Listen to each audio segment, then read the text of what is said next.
इस वक्त हम मौजूद हैं कोलकाता नगर निगम के वार्ड नंबर 42 में, जहां 5 बार की पार्षद सुनीता झंवर एक बार फिर भाजपा के चुनाव चिन्ह पर छठी बार इस वार्ड से पार्षद की रेस में चुनावी मैदान में हैं। हम उनसे सीधे जानते हैं कि इस चुनाव में उनकी क्या तैयारियां हैं। सबसे पहले आपका स्वागत है मैम हमारे चैनल पे। 5 बार आप इस वार्ड से पार्षद रही हैं और एक बार फिर पार्टी ने आप पर भरोसा जताते हुए छठी बार चुनावी मैदान में आपको उतारा है, तो इस बार की आपकी तैयारियां क्या हैं? आज जो सबसे पहले मैं आप लोग को धन्यवाद देती हूँ कि आज पार्टी ने आज वापस मुझे इस विश्वास के साथ 5 बार मेरे काम को देख के छठी बार मुझे ये टिकट दिया है। और आज की तैयारी आपने और जगह भी देखा होगा और यहाँ के कार्यकर्ताओं के साथ आज जो चुनाव की तैयारी होनी चाहिए वो हम लोग की फुल रूप से है। जन समर्थन आपको कैसा मिल रहा है? जन संपर्क देखो तो आज देखिए, आज मेरा ऐसे देखा जाओ तो 6 टर्म है और ऐसे देखा हो तो मेरा 27 साल हो गया कि 2 साल कोरोना में चले गए। तो आज जनसंपर्क नहीं बोल के हम ये बोलेंगे कि हम सिर्फ हमारे परिवार वाले एक साथ हम लोग होके मिल रहे हैं एक दूसरे से। जैसा कि आपने कहा कि आप लगातार इस वार्ड में 27 सालों से पार्षद की भूमिका निभाती रही हैं, जिसमें 2 साल आप कोऑर्डिनेटर की भूमिका में भी रही हैं, तो इसको लेकर के विपक्ष लगातार ये आरोप लगा रहा है कि आपने इस वार्ड में कोई काम नहीं किया। आज देखिए, ये कारपोरेशन का जो ये काम है, आज विपक्ष का काम ही है कि विरोध करना, नहीं तो विपक्ष किस लिए होता। और दूसरा बात काम को लेके, तो आज ये कारपोरेशन इलेक्शन है, जो ये काम को देख के ही आदमी को वोट देता है। आज एमपी इलेक्शन, एमपी और एमएलए का जो इलेक्शन होता है वो एक चुनाव चिन्ह को लेके वोट होता है। तो इस चीज़ में यदि विपक्ष बोले तो उन लोग का काम है कि उसका विरोध करना। नहीं, विपक्ष का तो काम है विरोध करना, लेकिन विपक्ष लगातार आप पे ये आरोप लगा रहा है। और अभी आपके जो मुख्य विपक्षी हैं तृणमूल कांग्रेस, तो तृणमूल कांग्रेस से इस बार महेश शर्मा को इस वार्ड से टिकट दिया गया है। वो लगभग पिछले जो उन्होंने चुनाव लड़े हैं वो कांग्रेस की टिकट पर लड़े हैं, तो अब की बार आप इस प्रतिद्वंदी को किस रूप में देखती हैं? आज हम कोई भी कैंडिडेट हो, चाहे कांग्रेस से आए, चाहे सीपीएम से आए, सीपीआई से आए, चाहे टीएमसी से आए, हम उसको किसी रूप में नहीं देखते हैं। आज ये ठीक है, आज लड़ाई है पक्ष विपक्ष की, वो है, इसमें रूप किसी को कोई चीज़ का नहीं दिया जा सकता। मतलब विपक्ष आपको कहीं नहीं देखती है कि विपक्ष आपको टक्कर देगा? हाँ, विपक्ष आपको टक्कर, हाँ बिल्कुल नहीं देगा। विपक्ष एक और आरोप लगा रहा है मैम कि इस वार्ड में अवैध पार्किंग और कुछ इलीगल कंस्ट्रक्शन, इस वार्ड में यहाँ तक विपक्ष का आरोप है कि इस वार्ड में आगजनी की घटनाएं कुछ ज़्यादा होती हैं। आज देखिए, आज सबसे बड़ी बात है पार्किंग को लेके। पार्किंग को लेके हम लोग ने कारपोरेशन में बात भी किया, बोरो में भी बात किया था कि आज कारपोरेशन में पार्किंग को लेके जो टेंडर पास किया जाता है, आज उस टेंडर में कि चार गाड़ी हो या 6 गाड़ी हो या 10 गाड़ियों की पार्किंग, लेकिन जो ये पार्किंग का आगे दिया जाता है सिलसिला, और हम लोग कारपोरेशन में ये लिस्ट भी देते हैं कि इतनी पार्किंग हो रही है, लेकिन कोई कारपोरेशन से कोई एक्शन लिया नहीं जाता। दूसरा रही ये इनलीगल कंस्ट्रक्शन की बात, तो इनलीगल कंस्ट्रक्शन में हम लोग के पास जिस मकान के हम लोग के पास ये लेटर आता है कि या इनलीगल कंस्ट्रक्शन होता है या ये बाड़ी डैमेज है, तुरंत हम लोग कारपोरेशन में वो लेटर फॉरवर्ड करते हैं ताकि उस पर एक्शन लिया जाए। और कितनी बाड़ी आप लोग देखेंगे कि उसमें लिखा हुआ है कारपोरेशन का कि विपदजनक बाड़ी, और ये भी दिया जाता है। और रही बात फायर की, तो आप ये देख रहे हैं कि इतने वर्षों में कोई मकान आज के तो नहीं है, मकान 150-200 साल पुराने मकान है, और काफ़ी मकान रिनोवेट भी हुए हैं। और रिनोवेट के साथ हम लोग एसोसिएशन और से बात भी किए थे बीच में, जब ये इसमें आग लगी थी नंदराम मार्केट और में, तब हम लोग लेटर भी मकान एसोसिएशन में दिए थे ताकि एक मीटिंग करके कम से कम ये बोला जाए कि इतना कंजस्टेड वार्ड होने के साथ साथ हर दुकानों में फायर सिस्टम रखे ताकि कभी भी कोई हादसा हो तो उसको यूज़ कर सके। क्योंकि आज लगने को तो आग लग जाती है, लेकिन जब दमकल को फ़ोन किया जाता है आते आते टाइम लगती है, इसलिए जो सुविधा हो अपने दुकान में जरूर रखें। नहीं, आपने सवाल को क्या आप टाल गई मैम। मैंने कहा कि इलीगल पार्किंग, अवैध पार्किंग और अवैध कंस्ट्रक्शन, उसको लेकर के विपक्ष का आरोप है कि आप कोई कदम नहीं उठाती हैं, बल्कि कहीं ना कहीं उसमें आपकी सम्मिलितता है। देखिए, हम क्या बोले हैं, आज विपक्ष को कोई ना कोई मुद्दा चाहिए, मुद्दा उठाने के लिए। और हमने पहले भी आपसे यही कहा था कि आज यहाँ पे जो अनलीगल कंस्ट्रक्शन होता है उसकी कॉपी हम लोग के पास आती है, चाहे किसी के भी आओ, वो कॉपी हम लोग कारपोरेशन में फॉरवर्ड करते हैं, उसके बाद एक्शन लेना कारपोरेशन का काम है।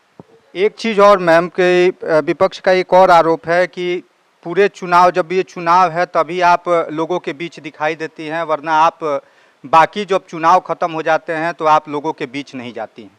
नहीं, ऐसा बात नहीं है। यदि ऐसा बात होता तो इतने वर्षों में आज जो ये 5-6 टर्म मेरे होते हैं, उससे मेरे को लोग वोट नहीं देते हैं।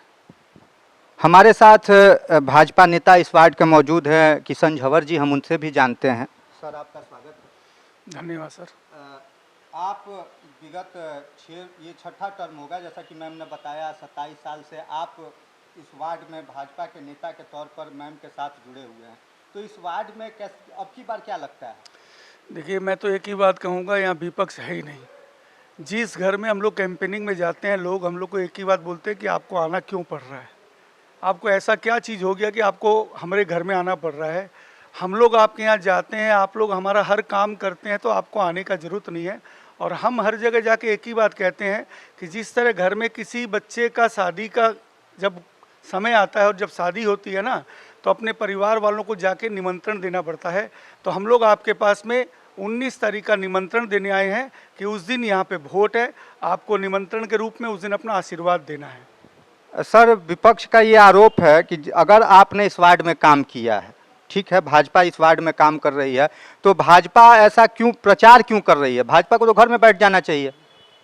देखिए, मैं आपको पहले ही बोला ना, भाजपा यहाँ कोई प्रचार नहीं कर रही है। भाजपा यहाँ सुनीता झंवर और भारतीय जनता पार्टी हर घर में जा जाके अपने लोगों से, अपने परिवार के लोगों से, ये एक वार्ड नहीं है, ये सुनीता झंवर का पूरा वार्ड एक परिवार है।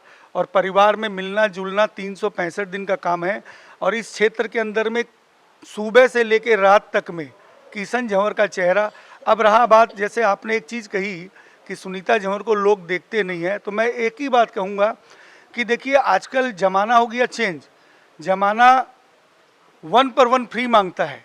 आज देखिए, बहुत सारे सामान ऐसे होते हैं जो एक सामान मिलता है, और जहाँ पे को आप देखिए कि 1 पर 1 फ्री मिलता है ना, तो पसंद उसको लोग करते हैं। तो सुनीता झंवर के किशन झंवर जो साथ में ना, वो पब्लिक को यही लगता है कि हमरे को एक वोट देने से हमको 1+1 एक फ्री में मिलता है। ये बात आपने बिल्कुल सही कही कि आजकल जमाना 1 पर 1 फ्री का है, तो इसको लेकर के भी विपक्ष का आरोप है कि सुनीता जी इस वार्ड में काम नहीं करती हैं, बल दिखाई नहीं देती हैं, बल्कि उनका सारा काम किशन झंवर करते हैं। देखिए, ऐसा होना है कि कोई भी चीज़ मिल के काम होता है।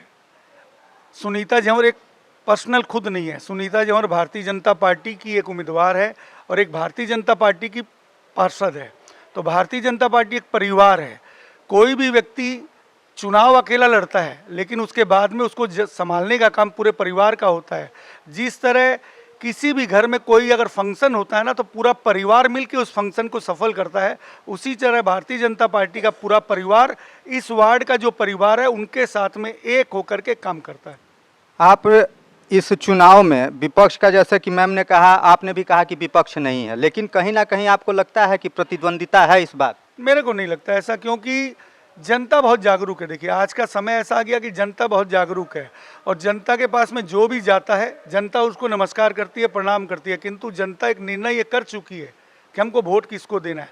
और साथ में जनता ये भी जानती है। देखिए, मैं एक बात जानता हूँ, जनता मतलब मतदाता मेरे को कहते हैं कि देखिए, वोट 19 तारीख को वोट है, और वो वोट सिर्फ 15 मिनट का वोट है। किसी भी व्यक्ति को घर से निकल के मतदान केंद्र तक जाने में 5 मिनट जाना और 5 मिनट आना, और 2 मिनट समय लगता है उसको मतदान देने में। तो 12 से 15 मिनट का ये मतदान है, किंतु चुनाव 5 साल का है।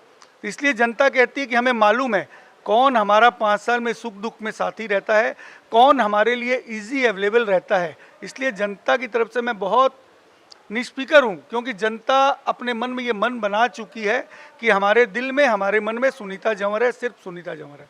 मैम, इस चुनाव में आपके लिए आने वाले समय में क्या चुनौतियां रहेंगी? देखिए, आज चुनौती हर समय, आज वार्ड में काम कर रहे हैं तो चुनौतियां आती रहेगी। आज सबसे बड़ी चुनौती है, देखिए, आज मैं आप घूमेंगे, आपको ये मुद्दा ज़रूर मिलेगा कि मैं एक लेडीज़ हूँ और लेडीज़ के साथ हमारे वार्ड में पे एंड यूज़ टॉयलेट नहीं है। ये मुद्दा आपको काफ़ी जगह मिलेगा और ये मुद्दा उठेगा भी। तो मैं बस यही कहना चाहूँगी कि आज एक लेडीज़ होने के साथ ये पे एंड यूज़ टॉयलेट का ना होना, एक पे एंड यूज़ टॉयलेट है जो फ्लाईओवर के नीचे है। दूसरा है, जो हम लोग ने बहुत कोशिश की, जगह और सब सेलेक्ट हो गया, पूरा जो नींव रखनी थी सब हो गया, लेकिन कुछ ऑब्जेक्शन के कारण वहाँ कारपोरेशन वापस वहाँ काम नहीं कर सका। और मैं इतने वर्षों में सब दुकानदार भाइयों और नागरिक भाइयों, मकान वालों से सिर्फ ये निवेदन और ये जरूर कहती हूँ कि यदि आप लोग को ये है कि एक महिला हो के मैंने पे एंड यूज़ टॉयलेट नहीं बनाया, तो मैं आप लोग से यही कहना चाहूँगी कि यदि आप लोग के पास कोई जगह दिखे या कोई जगह है तो मुझे अवश्य बताएं। लेकिन आज ये आप देख रहे हैं दुकानदार है, कोई अपनी दुकान के आगे या कोई मकान हो, मकान के आगे कोई अपना पे एंड यूज़ टॉयलेट बनाने नहीं देना चाहता। और ये है पूरा कंजस्टेड एरिया। और आज ये है कि आज यदि बिल्डिंगें नहीं बनती है तो कम से कम ये कारपोरेशन में उन लोग सेंसन पास कराते हैं तो ये सेंसन भी पास कराया जाए कि नीचे पार्किंग की सुविधा हो और साथ में एक पे एंड यूज़ टॉयलेट भी बने। अपनी जीत को लेकर कितनी आश्वस्त है मैम? अपनी जीत को लेकर हम 100% निश्चिंत हैं। ये थी हमारे साथ वार्ड 42 से भाजपा उम्मीदवार सुनीता झंवर, जिन्होंने सीधे तौर पर कहा कि वो इस बार भी अपनी जीत को लेकर के 100% आश्वस्त हैं। कैमरा पर्सन शिवांश के साथ रवि मिश्रा, भारत मित्र लाइव। अगर आपको हमारा ये वीडियो अच्छा लगा तो इसे लाइक करें, शेयर करें और हाँ, सब्सक्राइब करना ना भूलें।